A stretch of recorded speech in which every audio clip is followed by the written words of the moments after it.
இன்றைக்கி பால் பண்ண எப்படி பண்ணுறதுன்னு பார்க்கலாம். ஃபஸ்ட்டு அதுக்கு ஒரு பவுலில் 2 கப் மைதா மாவு எடுத்துக்கலாம். நான் இந்த கிளாஸ்க்கு அளந்துக்கிறேன். அதே மாதிரி 2 டேபிள் ஸ்பூன் சுகர் எடுத்துக்கணும் ஒரு மிக்சர் ஜாரில்.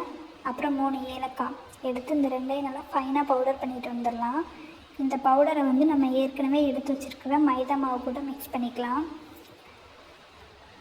அப்புறம் ஒரு 1/2 டீஸ்பூன் அளவுக்கு பேக்கிங் சோடா சேர்த்து அதையும் நல்லா மிக்ஸ் பண்ணிவிட்டு அது 1 கப் தயிர் எடுத்து அது கூட ஊற்றி நல்லா கலந்துக்கலாம்.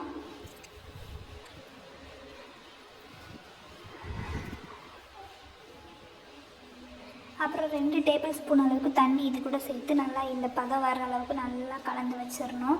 கலந்து இது ஒரு 1 ஹவர் இல்லாட்டி 1/2 ஹவர் ஊற வச்சிடணும். இந்த பக்கம் நம்ம சுகர் சிரப் பண்ணுறதுக்கு 2 கிளாஸ் ஜீனி எடுத்துக்கலாம். அதுக்கு 1 கிளாஸ் தண்ணி சேர்த்து அடுப்பு ஆன் பண்ணி இதை நல்லா கலக்கி வச்சு கம்பி பதம் வரணும்னு தேவையில்லை, அதுக்கு முன்னாடி பதம் வந்தால் போதும்.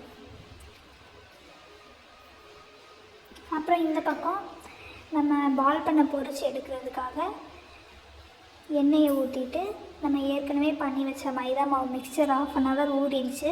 அது ஊறினதுக்கப்புறம் அதை எடுத்து இதில் குட்டி குட்டி ரவுண்ட்ஸாக போட்டு பொரிச்சு எடுத்துக்கலாம்.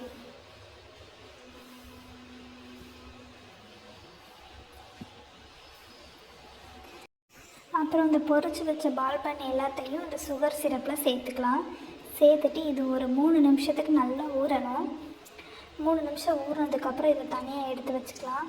அதே மாதிரி செகண்ட் பேட்சையும் இந்த மாதிரி பண்ணி எடுத்துகிட்டு 3 நிமிஷம் ஊற வச்சு தனியாக எடுத்து வச்சா சுவையான பால் பன் ரெடி. வீடியோ பிடிச்சா சப்ஸ்கிரைப் பண்ணுங்கள்.